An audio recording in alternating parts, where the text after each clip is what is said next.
On my first of all, thanks for doing this.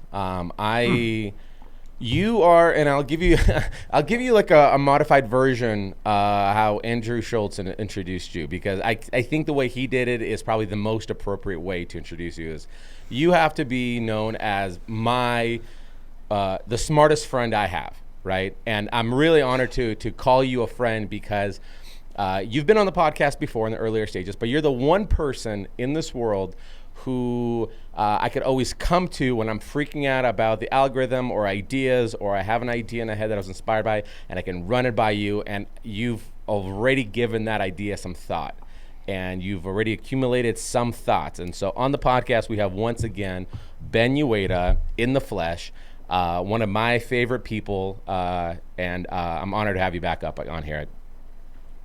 Well, thank you. It's good to be back on, and yeah, it's funny. Like, it's always weird when someone introduces you that way. One, the immediate thing that comes to mind is to self-deprecate and be like, "Oh, you need smarter friends," and like joke around. But no, it's a really thoughtful thing to say. It certainly doesn't feel that way from my end. I just feel like I'm in this community that we're all in, of kind of makers, woodworkers, DIYers. They're all kind of sharing their experiences online. And the thing I think why I push back on that description is that it puts the expectation when someone gets described that way. It makes it when you meet someone new, they're like, okay, now like say something smart. It's the same way if someone's like, if I introduce one of my comedian friends, it's like, this guy's so funny, and you're sitting down at dinner and it's like a thoughtful conversation about a non-funny topic. It's not like the expectation can be for them to make me laugh, clown, right? So I think and I so appreciate that description, but I think where it comes from is just really enjoying engaging with the community, looking at what the sort of common wisdom is, thinking about how I can add to the kind of discourse within this community and bring something from my previous backgrounds to this kind of new endeavor. So I think that's where it's mostly coming from. We all have like people that we think are kind of like geniuses in this space, right? Like Izzy Swann is such a brilliant kind of engineer, hacker, making weird, just the craziest jigs, making spheres out of a table saw. And, we kind of think of him as this kind of like mad scientist, kind of brilliant guy in the woodworking space. But really what he's doing is bringing just a lot of kind of mid-level to lower tier sort of engineering and industrial design principles into a space that's not used to seeing them. And I think that's where what is seen as sort of innovative for what we do as a living is really just taking low-tier expertise from other fields and introducing them to a wider audience. Yeah, no, I completely agree with that. And I completely agree with Izzy and what he does and Jimmy's perspective. But when I say somebody is smart, I don't think I approach it through the projects that they're creating, right? So if somebody's having the idea to integrate LED lights into floating shelves, I don't go like, oh, they're really smart that they thought of that. To me, I think that's a very innovative person. I think that's a very creative person that's full of ideas of projects. But I think when I say somebody's like the smartest person I know is, I think one thing that I particularly struggle with is slowing down and process information and apply it like the sociological application to it. So whenever there's an idea, whether the idea is what are we going to be doing 10 years from today, or the idea is should we do these virtual builds, you've already processed that idea. You know what I mean? Mm-hmm. And you already have an approach or 2 cents of what you think most likely will happen from that. Versus I think the majority of the people, like myself, unfortunately, like it's a game of chess or billiards where people like myself, we only think of the next step. We're not thinking the fourth step after this. And I feel like people like you have given it that thought. Yeah, but that doesn't always serve you well, right? Like, I mean, we've both done, or here's like a great analogy to sort of compare it that ties it back into the core of what we do. When someone pitches you a new smart version of a product where you've been mostly happy with the previous non-smart version, what's your like initial reaction? Is it like amazing, or is it like a little bit of skepticism? It's not skepticism, but more of like, I don't know what the word is, but I'm like, why? You know, like I'm like, it's already Right. there. So why do it? I think we could let's figure out how to get, clean drinking water out of salt water. Like, why are we trying to reinvent the electric smart light bulb? Why do we need Wi-Fi in a refrigerator? Now, it may come to a point where, look, I'm open to it, right? And I may or may not be working with a company that has Wi-Fi in the refrigerator. So, Yeah. take what I'm saying with a grain of salt. But when I hear something like that, okay, I get that it's smarter. It has more processing power than the previous refrigerator. But what I'm curious about is whether or not the smartness in this case is the right tool for the application of keeping food well preserved, right? Mm-hmm. So intelligence is interesting. I think of it more as like a tool or just like raw processing power in a computer. But we all look at like specs on like a new camera, and it might be, oh, this has a more powerful processor. But if it's not calibrated and balanced correctly, it could have all the megapixels in the world and still take a crappier photo than your iPhone does, right? So I think that's how I kind of think about intelligence. I've met a lot of really smart people. The smartest people I know are not the most successful or the happiest. And I think that's a lot of times the case of like the refrigerator. These new Wi-Fi enabled refrigerators might be more intelligent. They have more processing power and more capabilities than the old one. But the majority of that new capability might be targeted in an area with minimal returns. So I think the advantage that I have is mostly working in an analog world of design, construction, DIY projects, home improvement, and just bringing a little bit of a more kind of high-end design background to that. But I filter out a lot of the things from my previous professions of architecture and design, kind of thinking the same way. I kind of want a refrigerator that's, it's kind of like filtering out the Wi-Fi kind of versions of that, and maybe just being like, hey, maybe just an occasional alert if your temperature or your power's out and something's spoiling. Right. Do you feel like, and this is not that we're going to create a whole new topic conversation about Wi-Fi in general, and the idea that smart just means it's connected to Wi-Fi. Do you think people are now, because there's so many things like light bulbs, thermostats, your table lamps, that there's everything now has some form of connection to Wi-Fi, and they're pitching it as smart.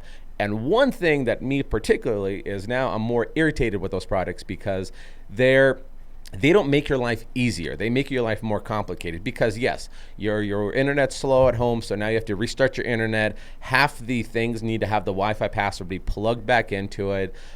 It's an application that you're not really using. Like, okay, you can control the temperature regulation of your refrigerator from your phone. Great.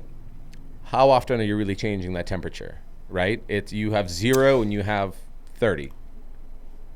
Right. So this is actually like the problem isn't adding the individual intelligence or capabilities to the light bulb or to the refrigerator. The problem is these things are kind of done with the pursuit of a particular brand trying to dominate a idea of a platform.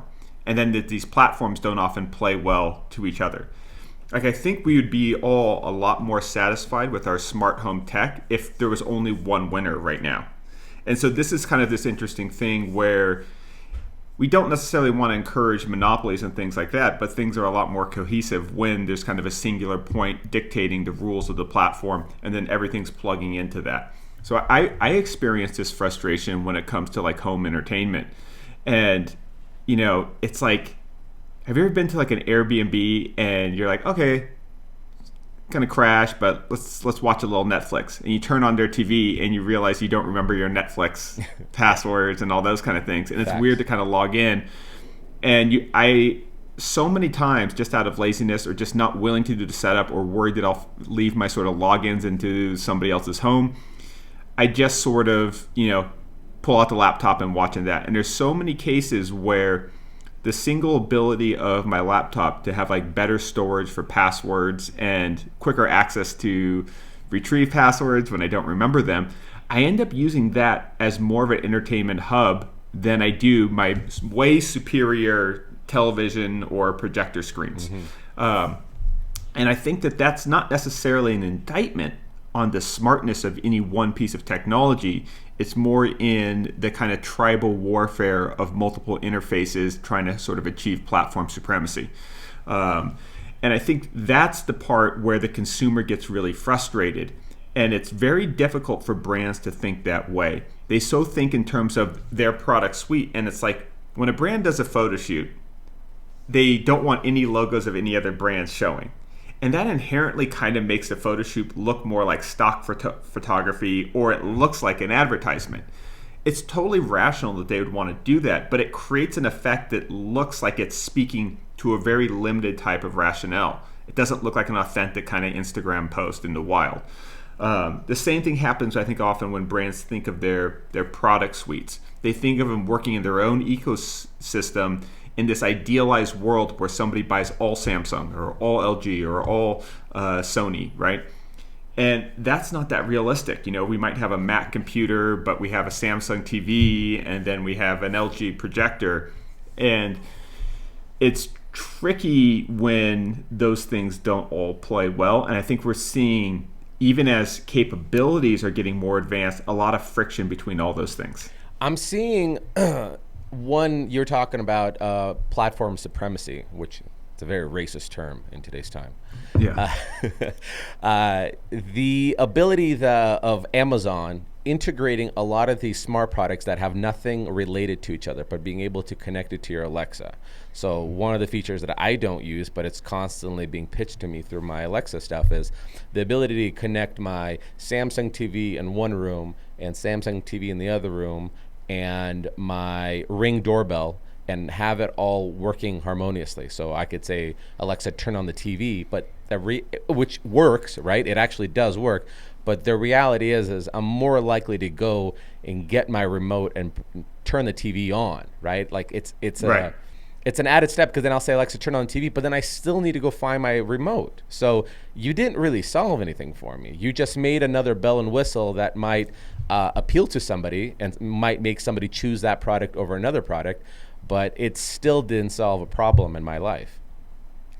Yeah, it's funny. Like, it's one of the things I think that Power Tools actually does get right. Like, we both work with Ryobi a lot, but if you go to Home Depot and you have a Ryobi jigsaw, you know it's going to work with the other sort of T-slot jigsaw blades that might be from a different brand, or the Diablo one, which is sort of serving them. Things are more kind of, I guess, standardized in terms of like the arbor size for different tools and stuff like that. If it wasn't, it would be way more of a nightmare, and you could see why a brand would want to push for more kind of platform-specific devices, right? Especially if they were going to vertically integrate and sell you the saw blades, the sandpaper, and stuff like that. But I think the overall industry benefits when brands are a little bit more hands-off and they let some sort of interplay between their different tools. Now, no one's gotten to the point where that happens in terms of the most important part of any sort of power tool now, which is batteries.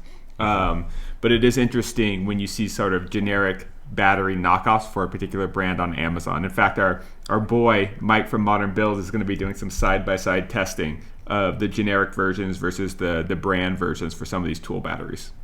Interesting. Is he going to ruffle some cages or some feathers?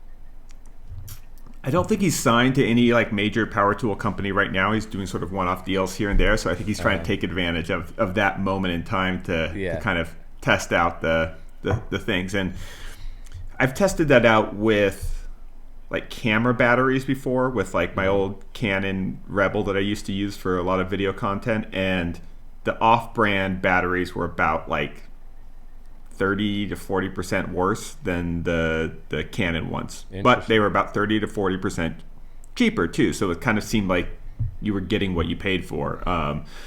So ultimately, I ended up sticking with the brand batteries, just because if something goes wrong with the camera, you lose all those hours of work. So it was kind of important to pay a little extra for it.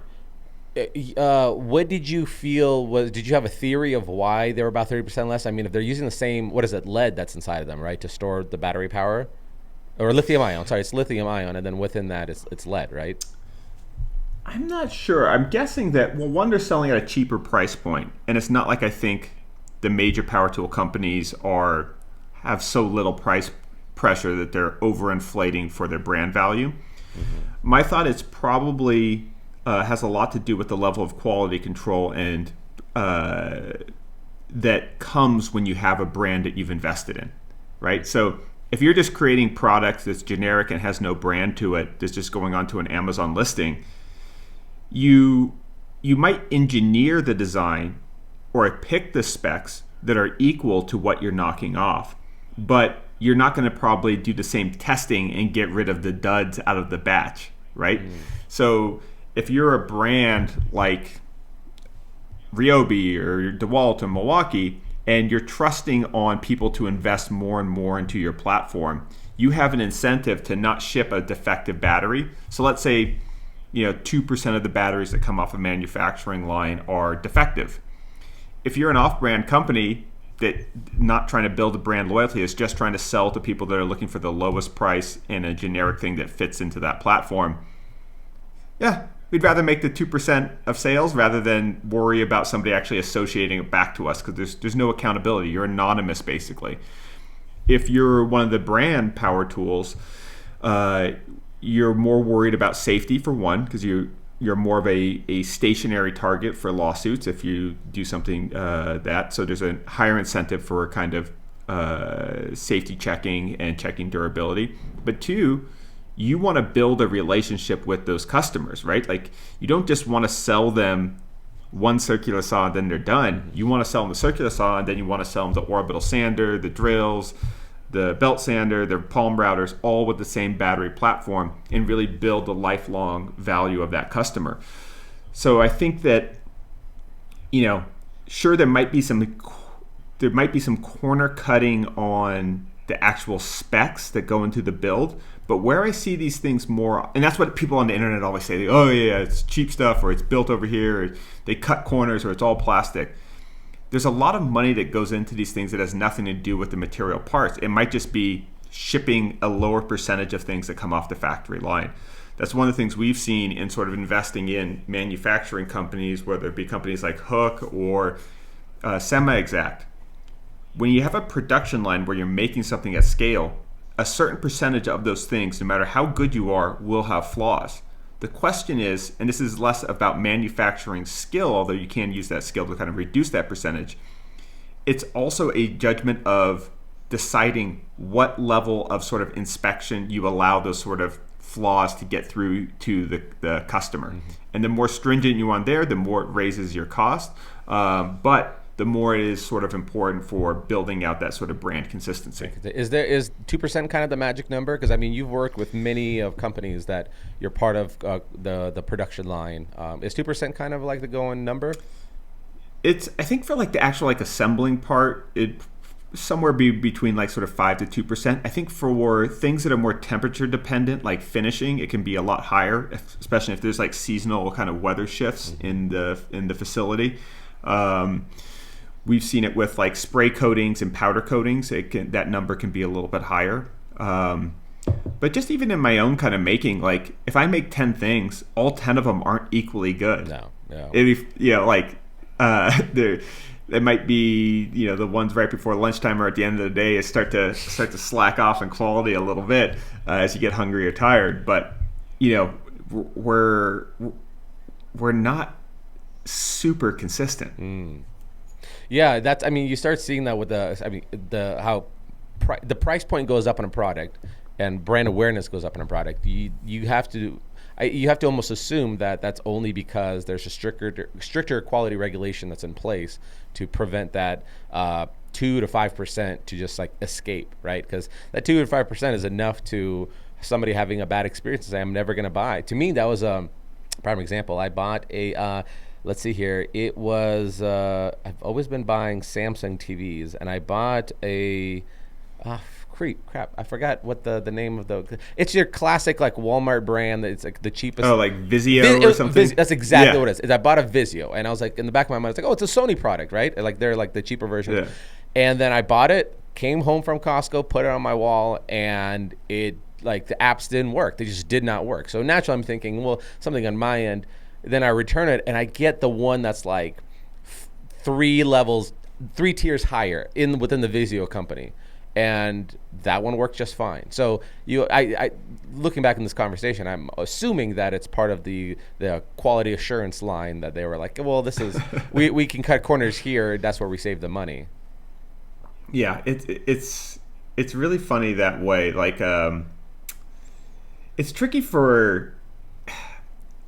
It's interesting too, because I talk to a lot of woodworkers and makers, sort of people in our space, and they're always looking to kind of scale up in some way, and whether it be hiring more people and starting to sell more products online, so building out a bigger production facility with more laborers and more people working underneath them. When they do that, after they start doing that, and I talk to them about how it's going, it is at least 90% of the time they complain about their employees' attention to detail or quality. Yes. Right? Like, they're just like, they just don't care about the work the same way I did. And like, they just kind of go through the motions in doing that. And there's obvious sort of compensation reasons why that is. There's not sort of aspirational connection. There isn't that alignment of interest.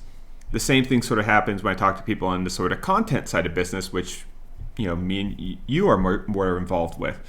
I got this editor, he's really great, I love that it's taken off my thing, but he just doesn't quite do things always exactly the way I want, or it's hard to get the turnaround really fast, or it's hard to synchronize his utilization to my sort of utilization. It's like I'm building in the field for like 3 straight days, and then when I upload the footage, it takes him 4 days, but then I'm kind of waiting for that to do the final sort of post-processing stuff that I have to do, voiceover, stuff like that.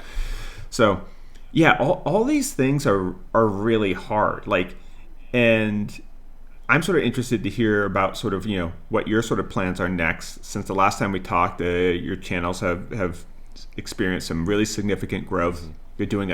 You're building at a really rapid rate with like the home improvement projects, expanding that into sort of real estate holdings for yourself as well, which I think is a really smart thing from the business side. But what are the things that you're sort of experiencing as you kind of scale up both the real estate, the size of the projects, the frequency of the projects, and the content as an output? What are kind of the things that you're feeling are like getting really tough, or some of the things are getting lost in the growth? Well, it's funny you say that or ask that, because whatever I'm going to say, it's all based off the conversations that I've had with you, right? Because that's what I'm saying. Like, you're so nice to always pick up the phone and let me run things by you. But I remember you asked me, we were on the phone this last summer, and you're like, what's the most stressful part of your job now that you're like scaling up? You're hiring people to help you speed up the process of production of content. And I'm like, I have anxiety now of thinking of how to keep them busy. And like, let's say that's the first part. So like, okay, we're increasing the number of content that we're putting out in even for multiple platforms. I would wake up on Mondays and I have this like mini panic attack of like, I don't want to go into work, which I'm working from my house, so there's no like going into work. And I don't know what to do. And so then I kind of stopped myself, like, wait, you're in charge of everything. So if you want to like not work today, it's on you. But you definitely don't want to make that decision. It's a very immature, poor decision to make. So then I slow myself down. I go, okay, we'll plan things out. So then I realized I hated planning for other people how to be productive that day. I started actually respecting the roles of project managers even more after that, because now you just say where we're going, and then they have to basically essentially babysit everybody else to make sure they're all planned for. So as I expanded in that part of my business, I've also ended up pulling back a little bit. So I realized I don't like having people build in the same area as me, because, well, now the issue that we're having is like, well, I only have one videographer. I have one person running and gunning a camera.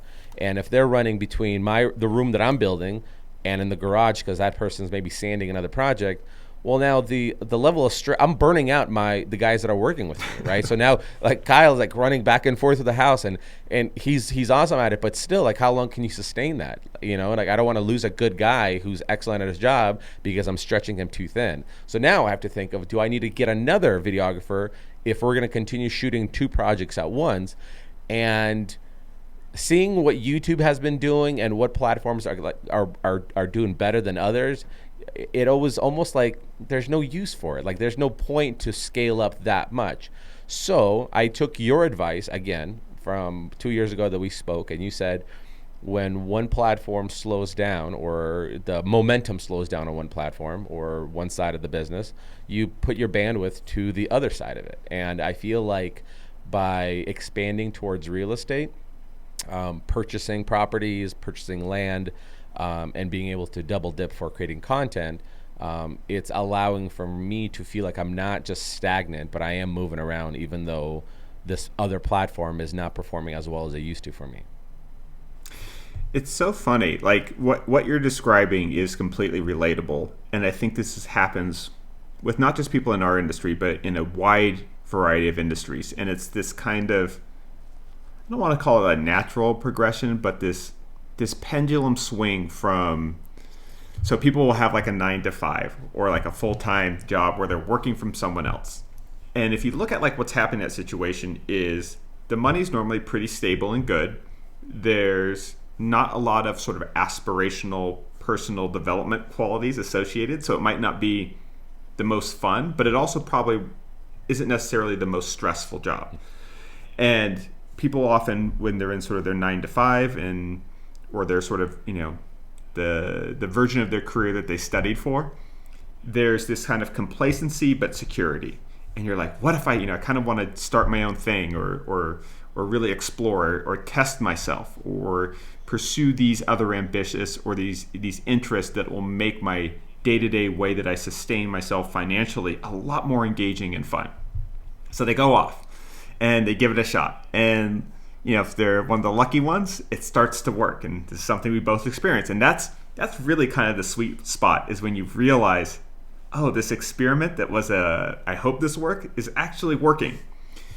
Then what happens is all those things that aren't there that were really exhilarating, the lack of security, the lack of predictability, you start trying to build those things in. And there are some people that I think Chris Salamone, our buddy, Four Eyes Furniture, is really good at. He has such a Zen-like approach, and every time I talk to him, he's always just like calm, enjoying the woodworking, not too up, not too down. Oh, this video did great. Cool. This video didn't do good. Cool. He's just like, he's in the flow of it. So I think he's actually such a great role model in terms of really designing your career for lifestyle enjoyment, and still achieving really impressive growth over the years. But I definitely have found myself multiple times in not just this latest incarnation of my career, but earlier in like the architecture and tech side of things, where I would build stability, be making good money, and then I'm like, I kind of want to do something a little more challenging. And then I do that for 2 years. I'm like, this is stressful and really exciting, but I need to build some security into it. And then I end up sort of recreating the same thing that I had left, right? And with my sort of tech company that I created before I got into sort of creating content and after architecture, it definitely happened. I sort of left architecture because I thought it was kind of too predictable of a slog. But as we scaled up the company and hired more people, the tail started to wag the dog. Whereas like, I thought that growth was really important because the growth would lead to more money leads to more options, and more options led to more freedom.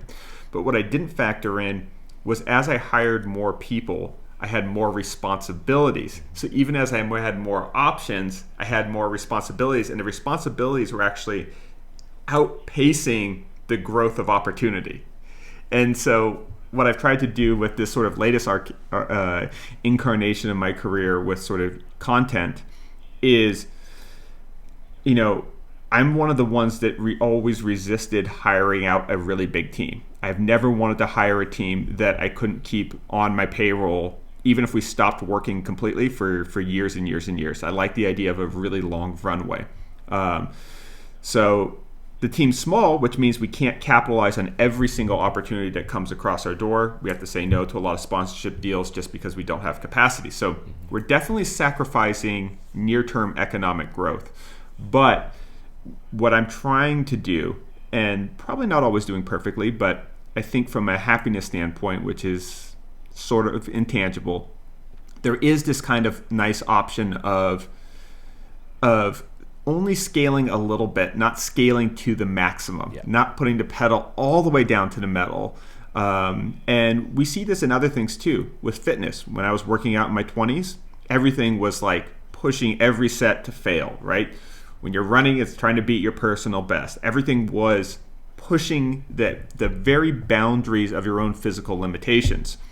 That's a great way to see progress. It also, though, it improves your likelihood of having injuries.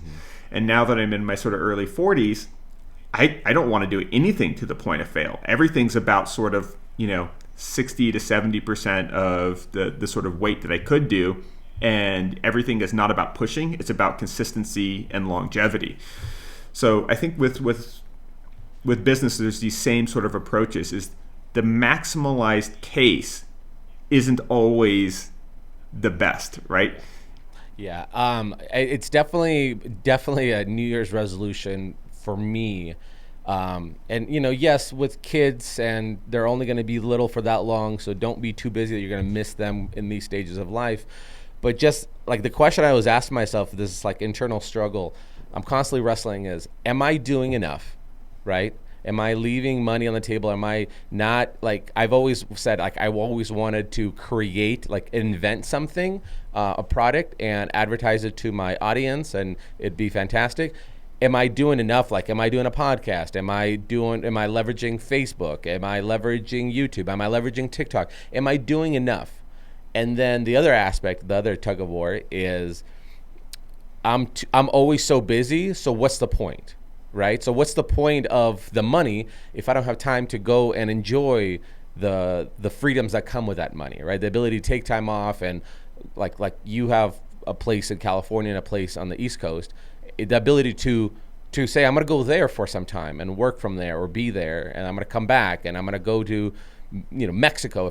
Like, you have that kind of freedom, and I've realized that I have to set up my life where my production is monitoring my gauges and seeing where I'm at, and as I'm getting close to that red line too long of time, or seeing if the engine's overheating, then I need to pump the brakes and take some time off between a video and go do the things that I enjoy doing to remind myself why I'm doing all these things. It's the ability to have this freedom to enjoy this kind of lifestyle. It's the part I struggle with is separating the decision making from actually focusing on whether or not it's a problem of my own abilities to enjoy things, right? So so often when I plan things, I'm planning them with like, should I be doing more content on TikTok, more short form video content, TikTok and Instagram Reels, or should I invest more time into long, thoughtful, sort of individual podcast, or talking to the camera type, more pundit type, expertise related content. And then I start thinking, well, if I did this amount of this and this amount of this, and I cut a few hours here and then added those hours here.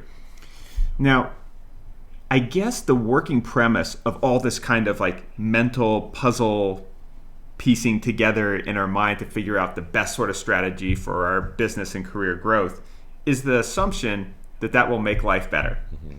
And that's probably the weakest point in that chain. Those things are really great when you're in survival mode of like, hey, I'm not quite making enough money with this current thing, but it's making some money, and like I really got to push hard, go pedal to the metal to try to get this thing to where I'm in the black, not in the red. That's the time to sort of pull out all the stops to doing that. If you're already making good money, you kind of want to look at like the maximalized upside, and then sort of question whether or not you have enough kind of blank space to kind of really figure these things out, and also try to figure out if whether or not it's actually a flaw of your own ability to be kind of satisfied with the things you've already created for yourself. Mm-hmm. There's that exercise that I'm certainly not in the top 1,000 people to sort of mention, but it's like, It's that question of asking yourself, if I told myself if where you're at now, you told yourself 2 years ago that's where you're going to be, would you be ecstatic? I remember talking to you a few years ago. Yeah. If you knew that you were going to get to this part, flexing on the Porsche, all tatted up, doing bigger and better things, bigger audience. YouTube pays for these tattoos. That's my success in life. You would have been very pleased with that opportunity. Yes. Now, so the question is, are you enjoying it as much as you thought you would? Yes, I am. But I think the only reason I am is because you get to see the transparency through the opportunities with your kids as almost a mirror of like what you're doing. Like I remember somebody said this. They said, because everything you own or any experience you ever have, you get used to it, right? You get a bigger house, you get everything normalizes. Everything normalizes. There's a law of something. I forgot what it's called, but it's the diminishing returns. Diminishing returns. The law of diminishing returns. That whatever you have, whether you got a new car, it's a new car to you, but then after 6 months, you just get used to it. The law of diminishing returns, it sometimes will rob you of your joy, but I think it's different when you're kind of like when you have the kids to look at and the experiences that they're sharing, you kind of go and like everything is worth it because I'm seeing you enjoy your life. And so this person said this one time. He said, the law of diminishing return is so true, but the one thing that money, when you truly feel financial freedom is sometimes a lot more simpler than it looks on paper. Like he says, to me, it's the ability to go to a restaurant and not being worried about what I order, whether or not I could pay for that tab. And I thought that was such a simple thing, right? Because to most people, it's going to be like that financial success and freedom is a big house and a fancy car and 2 vacations a year and private school for the kids and whatever have you. But then the reality is like everything you get used to it, but then those experiences, so like you'll constantly be working and busy, and then finally you go with great company and great conversations to a nice restaurant, and you're enjoying good wine and good cocktails and a great meal, and you're in this like fantastic intimate setting, and you walk out of it. And every time we walk out of those settings, I always tell my wife, I was like, I want to work for the rest of my life so I can continue to experience this. The ability to just go and be with good people, have good laughs, good conversations, and not worry about the meal that I just ordered. And that is the one thing that I'm trying to work to never lose. Like I don't care if I lose the Porsche. I don't care if I lose the house. Right. I could always scale down to the next thing. But I never want to lose that freedom to be able to sit in that environment. So I love that you said that. So if we apply the laws of diminishing returns, is if I go to a great restaurant, there is an enjoyment in the first time of like, wow, being surprised and delighted of how excellent it is, and you're saying, oh, why is this? How did they make this, right? And they put this weird oil from this part of the world in, and it's fantastic. Mm-hmm. And then the next time you go, you might sort of develop a routine. And developing a routine with sort of a favorite place, it can also be really enjoyable, where you and your friends or coworkers or significant others, you're like, oh, we have this thing, like every Tuesday night we go to our favorite spot, we get that, and there's like this kind of weekly thing that you're enjoying to. Sometimes that enjoyment is from the routine part, and then other times it's from the newness part. And I think that's when I'm trying to look at how I'm scheduling in things into my, we're in the beginning of the year, beginning of 2022. And I was thinking about, am I going to do resolutions this year? And when I thought back about what kind of work I actually enjoy, and it's often the part where I'm testing out something new, where there's a novelty. The reason why people don't like sanding is because it's so repetitive and they know exactly what's happening. But there is a certain satisfaction about finishing the sanding and then putting the oil on it and really seeing the piece pop. That part almost never gets old, whereas like the middle of the sanding part gets really old. And I find that I'm actually the most sort of engaged and excited in sort of doing the new part. And this is sort of the question for sort of the enjoyment of business versus the efficiency of business. It would make the most sense for me monetarily to say, look at my past 400 projects that I've done. These ones do the best. They do the best this time of year, and just do more and more variations and versions of that. Build sort of saturation around these search terms, proves the SEO for all of them, expand. But I often, my enjoyment of building things that are only minimally different is less than building something that involves totally different tools or totally different materials. So those are the things that now I'm kind of doing intentionally. And so I don't want to think of it as a strictly sacrificial thing on the business side and money side, just so I have a little more novelty in the day-to-day work. So I'll try to be somewhat, I'll acknowledge I'm not going to be 100% efficient for the sake of enjoying my day-to-day life. When I walk into the workshop, I don't want to feel like, oh, I got a whole day of things that I exactly know where it's going to happen, and it's going to be dirty, and I'm going to be really tired. My back's going to be sore at the end of it. And at the end, I'm going to have a result that I've seen before. Mm-hmm. That's not the most inspiring thing for me personally. So I'll try to mix in, like, what are some new ideas that I can sort of test and do it that'll keep me sort of intellectually engaged, that'll make me want to work those extra 2 hours in the shop, that are still within some sort of new sort of business opportunity. So again, it's not maximizing it, but it's also not foregoing it completely and going like full kind of artist asshole where you're like, oh, I just don't care about money. And meanwhile, they always do, right? Artist asshole. So it's acknowledging that I'm not going to be strictly monetized, but it's also acknowledging that that is still really important, and I'm going to make some concessions here so that I have that enjoyment and know that that enjoyment will probably lead to more motivation will lead to harder work, and I'll probably make up some of that value that I lost on paper. Let me ask you this. What's your process? What's your creative process? Do you have a list on your iPhone under notes of like, these are the projects? You'll get an inspiration. You're like, oh, that'd be kind of cool project. And you just add it to the list. And then as you're planning out your 2022 calendar, you'll be like, well, it'll be kind of cool to try that. And then once you do that, do you set time aside to say, how do I make that to be a unique, new, somewhat scary approach that I've never done, but it gives me satisfaction? Do you set aside that kind of time for it? It's more like, so the ideas when they go into sort of production are very physical, right? But they might start in the thought process way earlier than that. So I've been thinking a lot about how interior design styles have sort of changed during the pandemic. One, I think in general, people have just become a lot more individualistic. They realize that their home is more for them, less than this kind of showcase of their social economic status. Mm-hmm. So I think we're seeing a slight inclination towards less perfectly curated, holistic home environments where everything is like modern farmhouse, or everything is mid-century modern, or everything is like, sort of pop culture color. And we're starting to see these mixes of things all together. And then I've also been seeing a lot of trends for things that are high-end but made out of synthetic materials. And that was something that seemed really hard to imagine 5 to 10 years ago. Like if it was harder for me to imagine expensive plastic furniture 5 to 10 years ago. But something, I don't know if it's the sort of NFT kind of world sort of merging in, and this kind of pop art becoming more economically viable.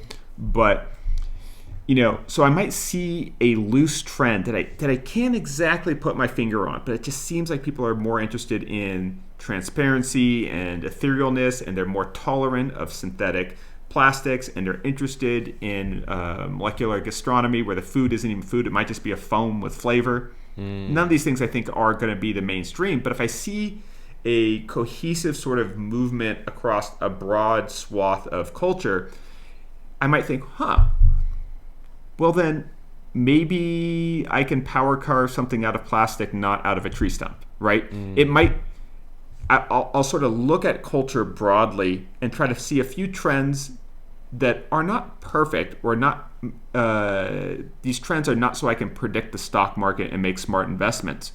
They're trends where I can kind of find a place for me to participate in what's going on in the world culturally. So one example that I'm working on today is recycling glass. So I've done a lot of concrete stuff. I've made a lot of silicone molds. I've done a little bit of epoxy work. But I was thinking about, okay, the trend side, I see transparency and translucency picking up sort of interest as they apply to furniture. We know that epoxy projects have popped off in our direct sort of business. I think Logan Paul just did an epoxy project that got like 20 million views or something crazy. Apparently, he hit up our boy John Malecki for advice on it. Hell yeah. Shout out to John. Yeah. I missed that guy. Yeah, good guy. So assholes of human being, but a great. Yes. Yeah. So I'll see those kind of like broad trends, and then I'll think, okay, what am I interested in, and where's the intersection? It's like, well, I kind of like recycling things. I like using glass for molds sometimes for other projects, but then I break them and I have all this pile of broken glass. Mm-hmm. I've done a lot of casting projects.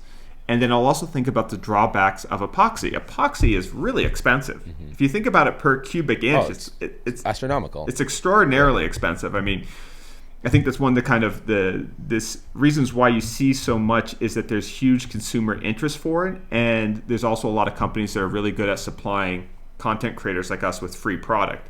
So we're doing, it's not uncommon to see, $500 to $1,000 epoxy pours on YouTube. And so I was thinking like, well, okay, these are all things that are bouncing around in my head. Where's the intersection? And so I was thinking, well, let me make a reusable mold, because that's one of the parts I don't like with epoxy projects is demolding.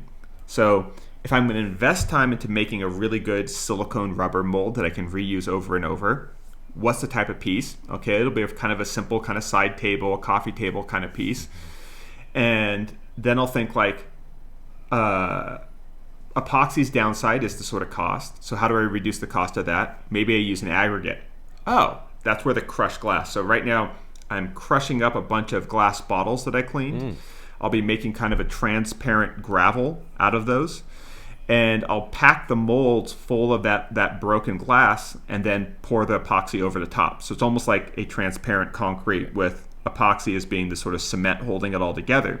But I think I'll be able to reduce the amount of epoxy that I need by about 30 to 50%, somewhere around there. And the glass will probably add an interesting sort of element. If you sort of broke green glass bottles versus white and then kind of layered it in, the epoxy is going to go all around it. The epoxy pours in really thin. And then, so then in thinking, it was like, okay, now this is kind of pushing the limits of a DIY project, which is a criticism I get on my channel all the time. It's like, okay, that's cool, but you just use a CNC machine, silicone molds, welding, and as I've experienced all these kind of maker adventures, my skill set hasn't gotten to be an expert in any one thing, but it's pretty broad. I can do a little bit of everything. Right. So, and then in framing this video, I'll frame it as, I think there's a lot of people out there that have design ideas that don't know, without a massive amount of capital or investment, how to turn those ideas into a product line.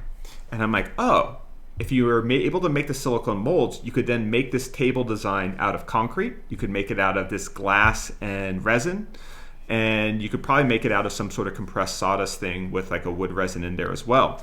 So now we have, with this one set of molds, I have 3 different versions of the same product without even adding color into the mix. Mm-hmm. So I'm like, well, maybe this will be a video about a designer creating their first product line at home without any investment. That's cool. And then suddenly, if I'm putting, $500 into the silicone molds, using a lot of different complex sort of making things, to spend $2,000 to create the infrastructure to make a coffee table is pretty stupid, right? Does not work in a DIY thing. But to take an idea that you have as a designer and create a whole ability to produce your own product line in your home in a very scalable and easy way, $2,000 is a great deal. Yeah, it is. Let me ask you this, because you're a unique person in our space, because you do a lot of public speaking, or at least whether it's Clubhouse or you've done TED Talks and a couple other engagements, and you really have a place in sustainability, in that kind of community of creating sustainable either houses or building things out of sustainable material. But then as a DIYer or a creator of ideas, you're also experimenting with builds that include, like you were talking about, plastics and whatnot. Do you get any backlash from that, from from the opposing community? Mostly from dumb people, and that just haven't really taken the time to think about what sustainability is. It's this idea. So sustainability is something that's made me both more hopeful and optimistic, but also more cynical. So it's simply acknowledging the idea that if we continue to live the way we're doing right now, our kids probably won't have more options. They might have less options in terms of the change that's sort of being inflicted upon them.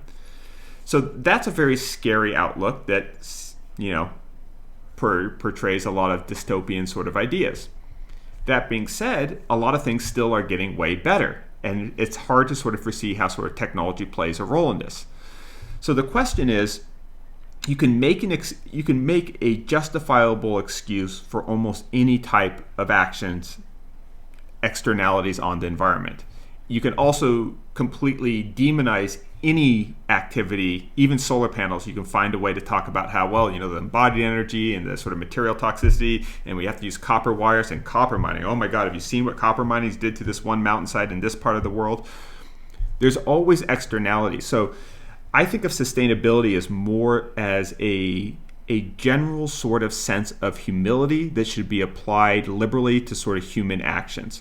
There are always unintended consequences to anything we do. Those consequences get bigger and bigger as we scale up. We're scaling up in terms of populations. We're seeing some sort of points of slowed growth, but not to the point of negative growth, which I think it could in itself become sort of a problem. And so for me, sustainability is much more about the humility and the humbleness on how we sort of approach things. And it doesn't mean that it's not about having all the right answers. And I find we've seen a lot of the limits of public discourse for complex topics. Epidemiology, immunology, vaccines, their intersections with for-profit businesses that intersect then with governments. It's a pretty complicated topic. You just basically touched on the last 3 podcasts on Rogan. Right. It's really complicated. And for me, sustainability is equally, if not more complicated. It's saying that there's going to be this inherent drive for humans to protect the people around them, their family and those.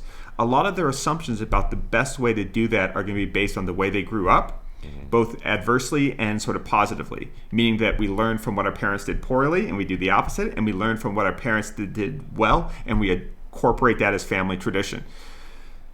It's really hard to expect people that are shaped by that kind of immediate local things and have that strong emotional connection to a particular well of life to completely subvert that for a broad scale of information that all has to be analyzed and leveled into an Excel spreadsheet. I have sort of made a rule for myself whereas I don't entertain discussions about probability with anyone that isn't willing to build a spreadsheet to sort of actually calculate them.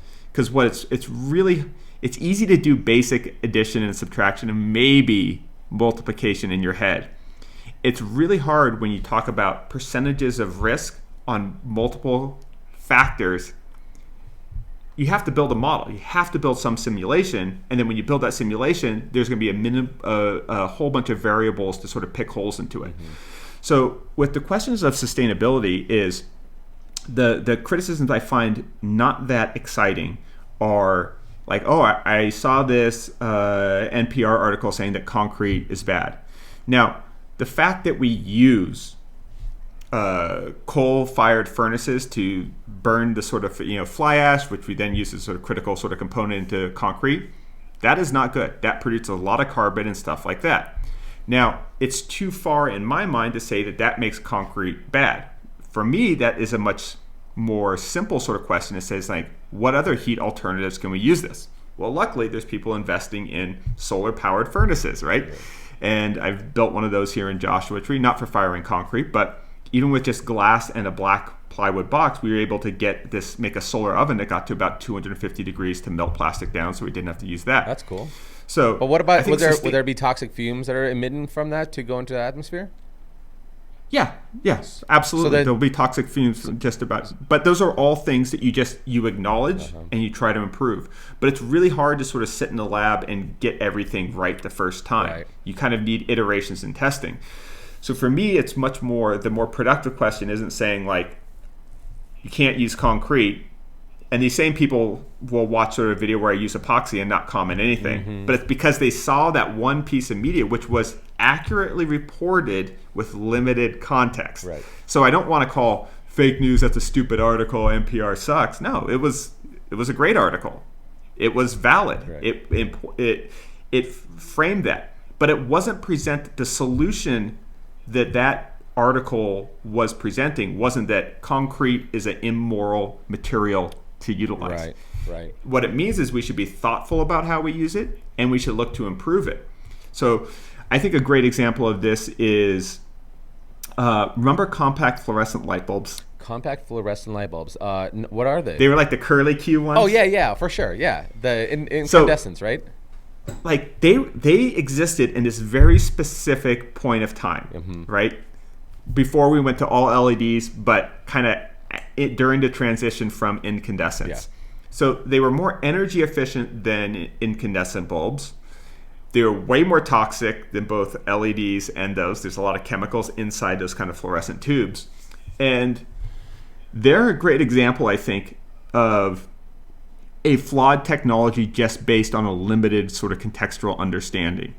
That a lot of money was invested into creating these compact fluorescent light bulbs, which I think are, not great, even though they used way less electricity than incandescents. I think the smarter move back then would have been to sort of say, hey, let's not go full hog on this. There's too many limitations to this. Let's wait until let's focus on LEDs, and then we'll make the transition more cleanly. Now, that's very easy to say in retrospect, but that's one of the sort of complications, I think, of sustainability or epidemiology or any of these sort of worldwide topics. If you're having that conversation individual to individual and you're not acknowledging the sort of limitations of your own particular viewpoint, you're going to probably come across as a kind of an arrogant prick that's underinformed simply because the topic that you're discussing reaches into so many parts of the world. Right. Ben, this is the part that I don't get. Like, the ideas that you're processing, they're well thought of. They're very considerate. You've given a lot of thought, and you are constantly innovating something new out of an idea, maybe a different approach. How is it that we're still using the class category of DIYer in this, right? Because that's one thing I'm always being the comments that I'm getting is like, there's no way. This guy's like a general contractor. Like, how is this DIY? My application is I did it myself, That's my DIY. How is it that you're still using that tag of DIYer when you're talking about innovation of an alternative source of energy or... I think... It's a really interesting phenomenon that you sort of described. If you look at my first videos, which were I think like over 8 years ago, they were very simple. There's like a drill and like a wine bottle, and I'm using like a glass cutter, cutting it by hand. They were projects that only involved like 1 or 2 power tools at the most, maybe 3. And that was like the first few years.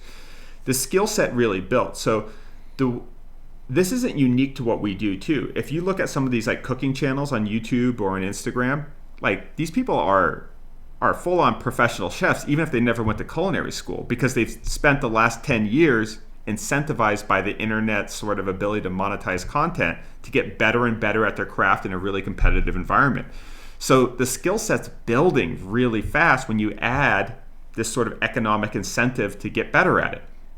This is not just true in these fields. You watch something like the UFC, the quality of the fighters is getting, if you watch like the first 20 UFCs and then watch the last 20, the skill level is extraordinarily different. That happened in a relatively short amount of time.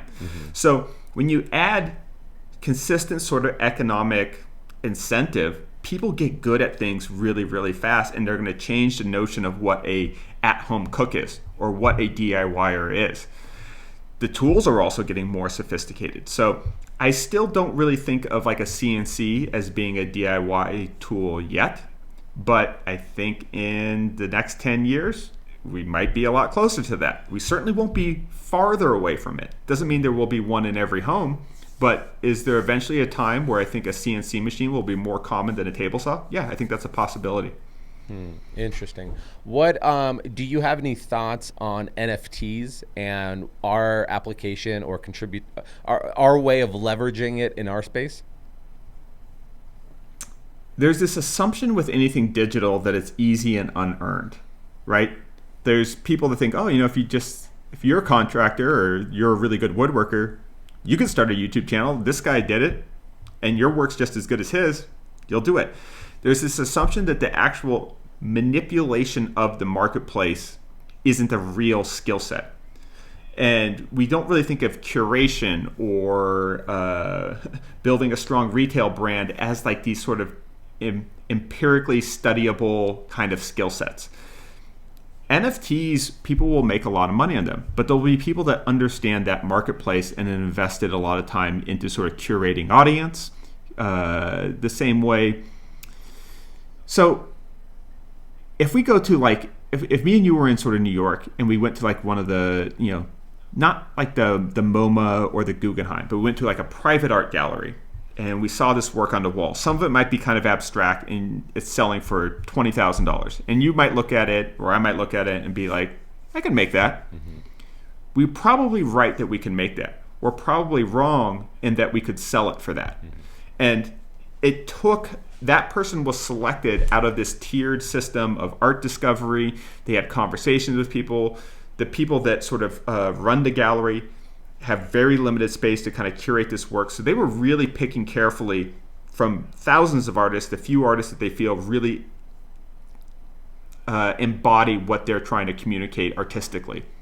So while we may have been able to make the physical thing, the ability to kind of get that situated and then sold for that price is in of itself a skill set that me or you don't have. Mm-hmm. And that's kind of the thing that people have to acknowledge with NFTs is I could make a JPEG. I have an audience. I could put that JPEG into other people. But if I haven't invested a lot of time or communication resources into explaining how this is part of a future that I'm really invested in and not just a cash grab, I think it'll come across as a little hollow and empty. So yes, NFTs are a viable technology and idea that's going to continue to exist. And I think there's a lot of cool things that we can do with them.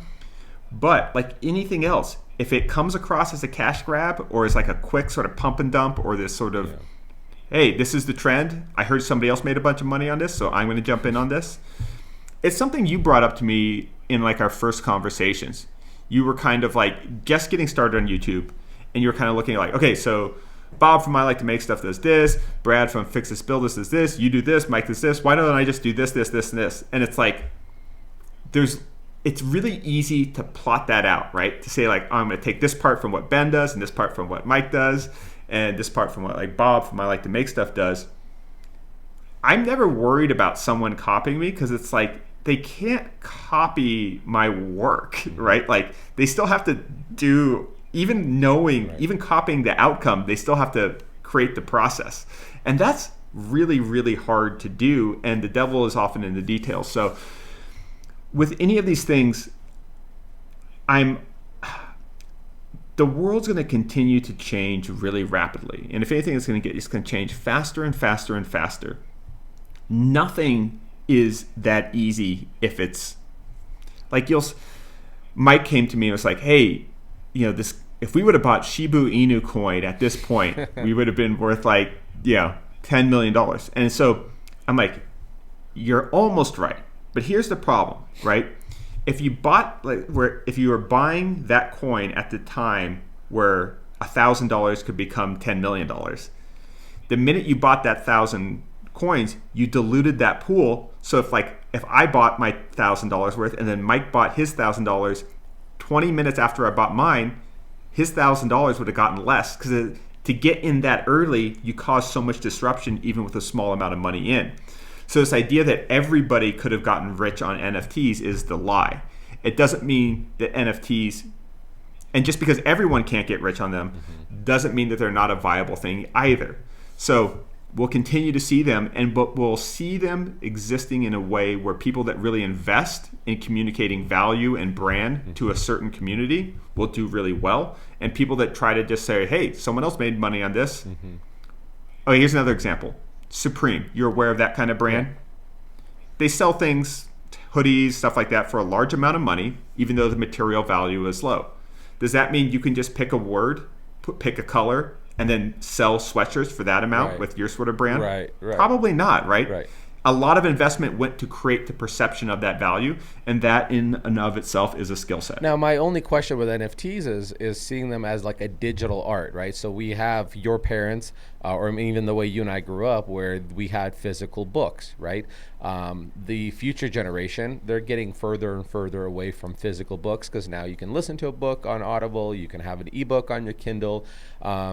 And our generation is not really the generation. I mean, with a select few, artistic people, they don't really have physical things in their minimalistic apartment. They don't really have. Here's I don't know enough artists, but we're just gonna show the big ones, obviously. But like, here's a Mona Lisa. Here's a Van Gogh. Like, they don't have that kind of tangible connection to things.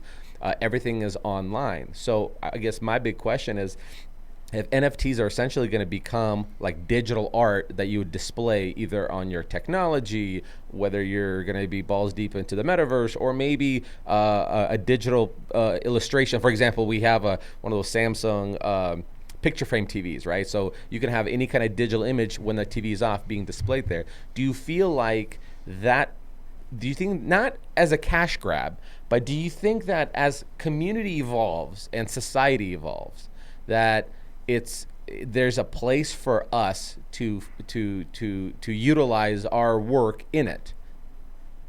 So if I was to do an NFT project, here's the way I would sort of approach it. I'm most interested in the idea of using an NFT to create a token around a unit of my time. So we've both gone to Workbench Con, right? And when you go to Workbench Con, it's great. But I always feel bad for the people that are inherently a little bit more shy. That just see someone that they admire whose work that they find really interesting and they want to go ask some questions, but they kind of don't want to interrupt because they might be talking to somebody else. So there's always these kind of people that hover around the fringes a little bit. And I'm always trying to be appreciative of those people because it means that they're also polite enough to not try to interrupt to just get their 15 minutes of FaceTime with you. Mm-hmm. So what that tells me is that there's one, it tells me that Workbench Con is always exhausting because you really want to accommodate all the people that want to, ask you a question or pick your brain or show you something that you might be inspired by that they've done. And all of those things happen on the regular. So I was thinking about how to create access to myself on a more sort of one-to-one or small group methodology that doesn't feel like an unending charitable endeavor, right? Meaning that if I opened myself up to sort of consulting slots and had like a desk, there would be more demand for it than I would have time to sort of fulfill that, and it would end up becoming a detriment on the other things I'm trying to do from a business standpoint. So I also don't want to just create like, hey, here's my business model for, consulting and then charge, an extraordinary amount of money per hour and basically be like a hotline to do it. The reason why I don't like that is that putting an hourly rate on your time, it's important as a practice, but it's also dangerous as a psychological study because your time is limited and you're putting a set cap financially to it. So if I was to kind of utilize what NFTs do, what I would do is I would write a terms of service saying that if you buy this NFT, you're able to redeem it for a 1 hour or 30-minute phone call with me. I might make a 30-minute one. I might make a 1 hour one. You just have to give me 2 days heads up and some degree of flexible scheduling, but you can redeem it pretty much anytime you want, just within those sort of parameters in case I'm traveling or don't have internet access. Then what I would do is I'd only issue 4 or 5 of those.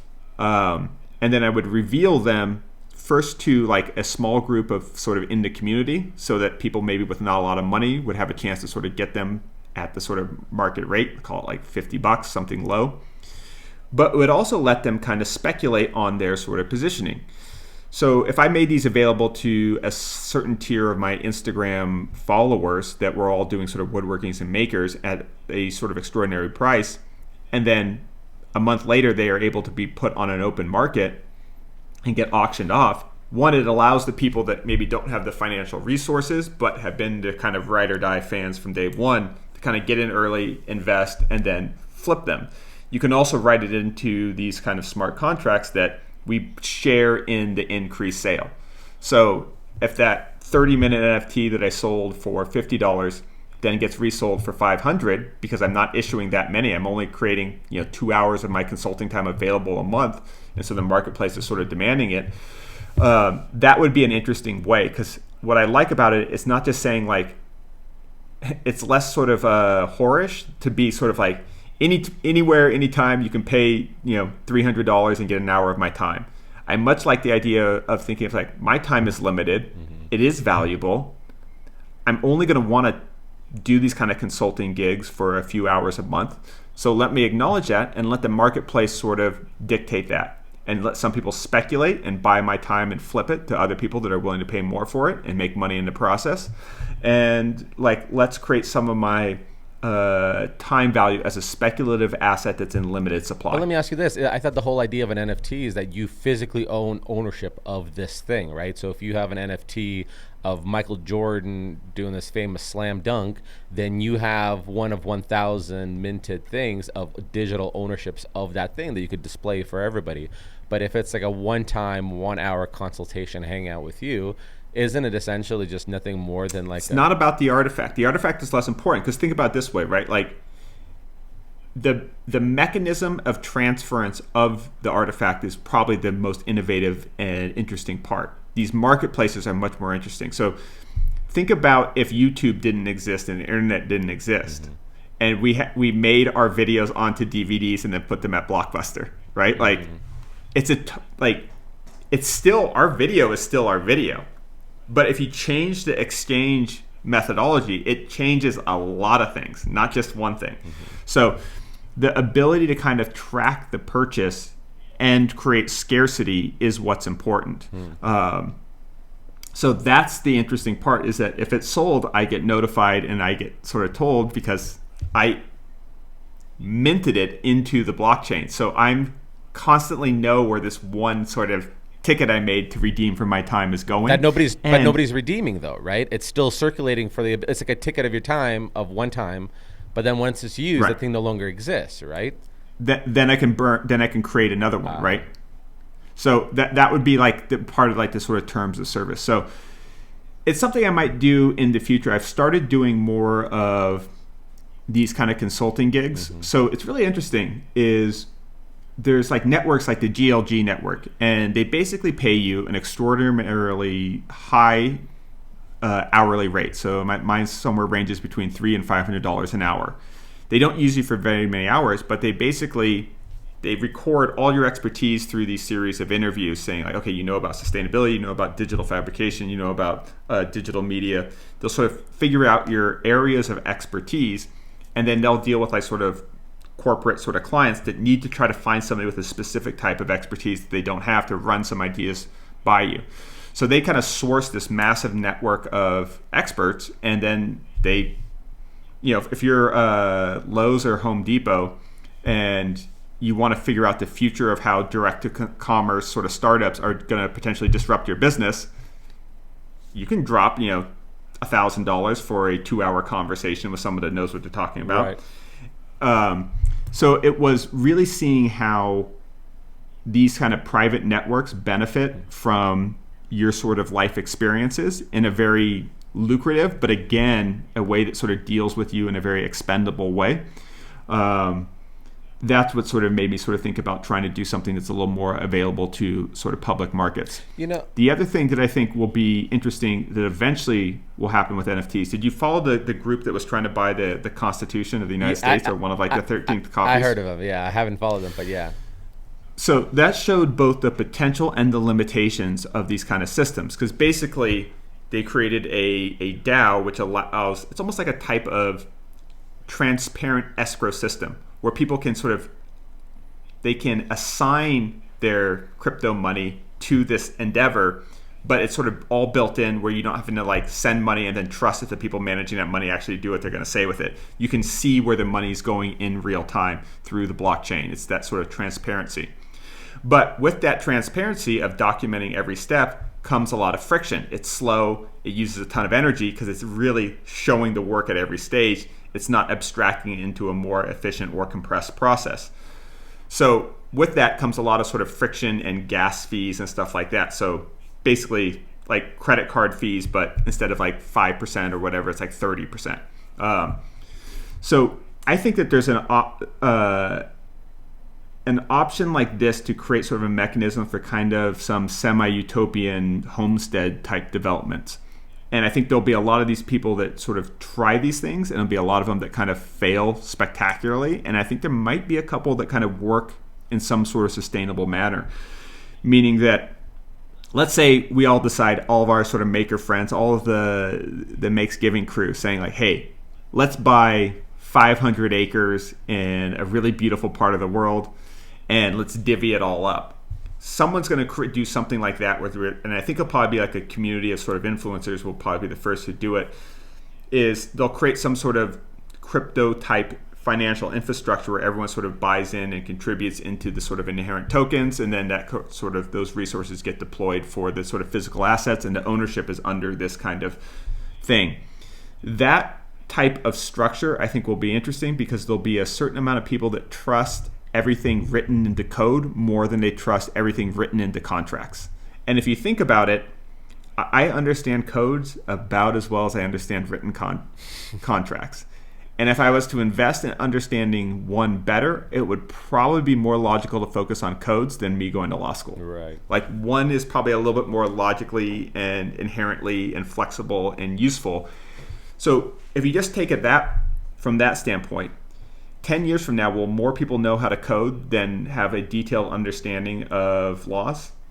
Then if that's the case, the mechanism for enacting transactions through code will probably be more prevalent than it is today. Mm-hmm.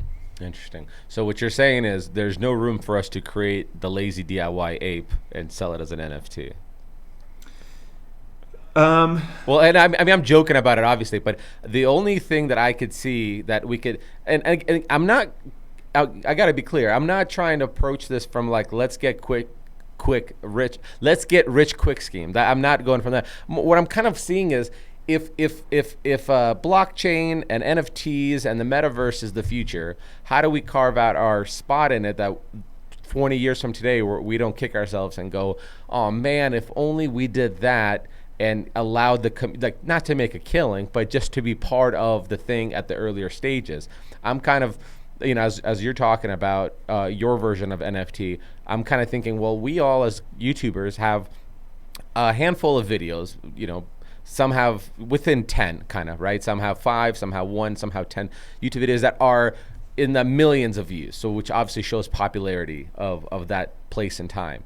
Well, would there be a digital way for us to create like a Facebook version, a time-lapse thing of that for you to have a digital, representation that you could buy? And I only sold, let's say, 1,000 of them. But so it's a piece of history, I guess. Anything's possible. I would say the likelihood it would be extraordinarily low in the sense that in order to get a high value for that, so you would have to spend more time to create that value than you would just time to create value under your existing sort of business infrastructures. Mm-hmm. I think the way to not miss out on the market is to buy the underlying asset. So when NFTs were first popping in like end of 2019, 2020, I was looking into them really hard. And I was even trying to get Brett from Skull and Spades to invest in, because I think his work lends itself to kind of collectible stuff much more than my work does. So at that time, I kind of looked at it, and I did that full sort of self-study being, okay, how do I get in part of this trend? Because I saw that trend as being a real thing. Mm-hmm. I looked at it and I couldn't come up with a strategy, and this is probably due to my own limitations, that felt authentic and not exploitive relative to my audience. So instead, I was like, I still don't want to miss out on something. Yeah. So I just bought the underlying assets. I invested in Ethereum, I invested more in Bitcoin, and invested in Solana. Now, if those are the underpinnings and the structure to it, I can be involved and invested in the trend of NFTs without risking my time to sort of promote something that I don't really feel has an inherent value. You've done merch, right? And merch makes money, but it's not like, it's really hard to cross over past a percentage of your total audience. Like less than 10% of your total audience has bought your merch. Yeah. Fair to say. So yes, you could have a great idea for merch, but if it's derivative, meaning that if it's words on a t-shirt or words on a hat, your ability to kind of transcend that fraction of your audience is very unlikely. Mm-hmm. Now, if you had an idea for like a new cut of jeans or a new tool where it eventually can reach a market not only that's a fraction of your total audience, but actually a multiplier of your total audience, okay, invest time into that. So that's how I would look at it with NFTs is, one, the amount of our audience, if less than 10% of our audience would buy our t-shirt, everyone wears t-shirts, right? But a smaller fraction of them has crypto wallets at this point. So like your conversion rate on your audience would be less and less and less and less, way smaller than it would be with merch. And you probably are not going to create significant value to people outside of your audience just on the artifact that you're creating or the promise of its scarcity. So those would be the reasons why, if you were interested in not missing out on the space, my suggestion would be investing in the underlying assets, not investing your super valuable time right at the point where you're really starting to make really good money because your business is so mature. Diversification into the creation of them would probably be less advantageous unless you had a singularly great idea. The same way I would say making more t-shirts and more hoodies, it's a good business idea. It has other benefits of creating sort of a connection with the fans, and so there's value outside of the monetary aspects alone.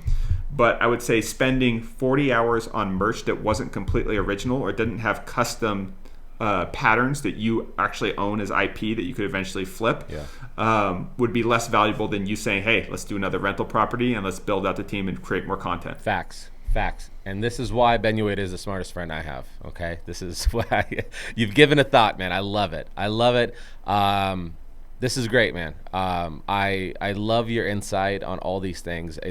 It blows my mind that you've actually given these things thought, that you actually carve out time in your schedule to process this information, because a lot of people like myself, we tend to come up with the idea of what we think or have an opinion as somebody asks us, and so we have to kind of almost think to ourselves, how do I feel about it? What do I think the NFT world looks like? And I'm glad people like you exist in this world, man. So tell people, I don't want to take any more of your time. Tell people what you're working on and where they can find you. I think like the biggest new project is, and this is something I'll be talking about at WorkbenchCon, is over the last few years I've been really thinking of how do I turn my audience into equity, right? Like how do I take this business I have, which is very lucrative, super fun, very blessed to be a part of it, of making something, showing that thing to a lot of people, getting paid really handsomely for the process.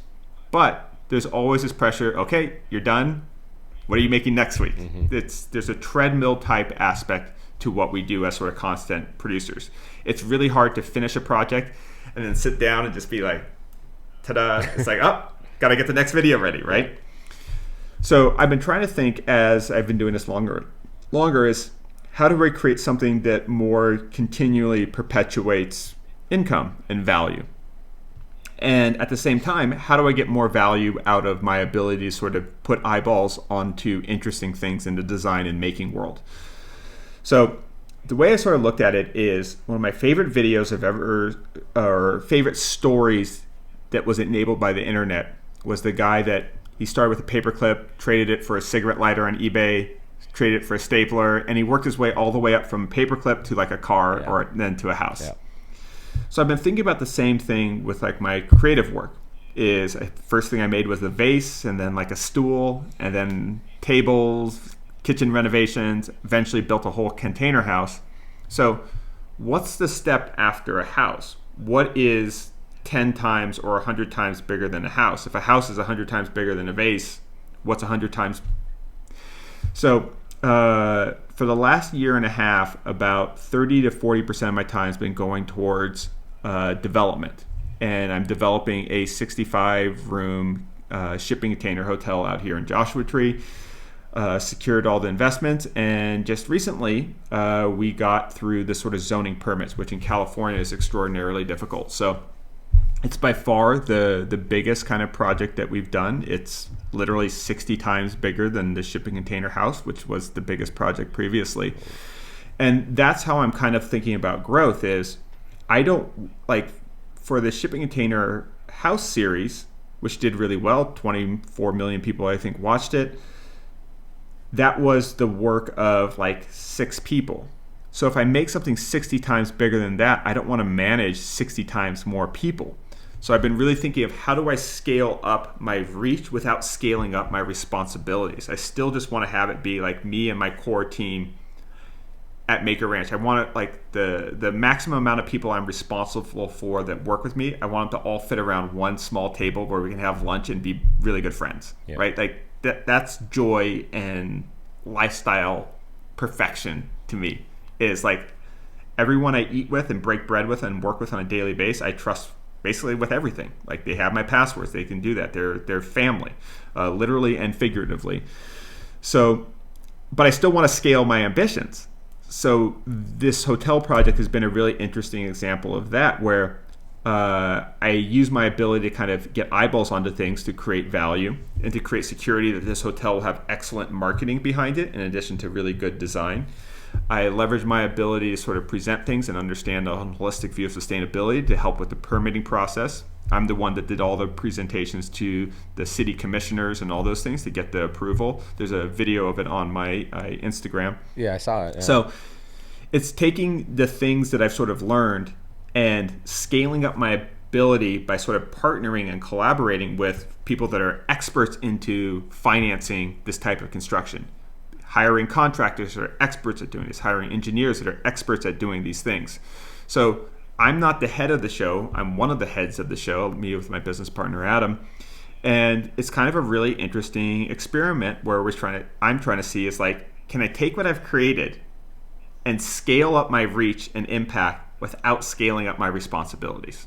And that this will be a fun experiment that plays out over the next 2 to 3 years. And if you follow me on Instagram at Benjamin Uyeda, you can see it sort of play out. Awesome, man. Hey, dude, this is incredible. You're a wealth of information, and I appreciate you coming on, man. Anytime. I was getting a little jealous. I saw you had our boy Mike from Modern Bills on. I was like, wait, he's 2 times. I know. I know. It's like watching like Saturday Night Live. He's like, one host. That guy's been a host like 5 times. Mike came with some fire, dude. We got in some conspiracy theories, our thoughts on the vaccines. It was unrestricted, man. It was wild. No, we liked it. One of the things I love about this community is that every other ancillary political, social viewpoint is held, and yet everyone gets along really well. Yeah, we're all respectful towards each other. I think that's the part, is because we all have to see each other, right? Because if we didn't, we would be assholes on Twitter, right? But like the fact that we see each other, we have to be social about it. There's also, it's so much easier to give someone the benefit of the doubt when you know that they work really hard to have what they have. Yeah. Like there's something about, because we know how much work goes into what we do, that when you see someone else doing it, even if you disagree with them on a multitude of things, you know exactly what goes into that. Yeah. And so there's an inherent appreciation, I think, for that that commiseration of struggle and effort. Yeah. Or as you would say, sweat and courage. Yeah, well, we're all in the trenches, and so we appreciate somebody else grinding it away. Yes. All right, brother. Always great talking to you. Say hi to the family, and hopefully we'll see you soon at one of these get-togethers. Yes, sir. Thanks a lot, Ben. Bye.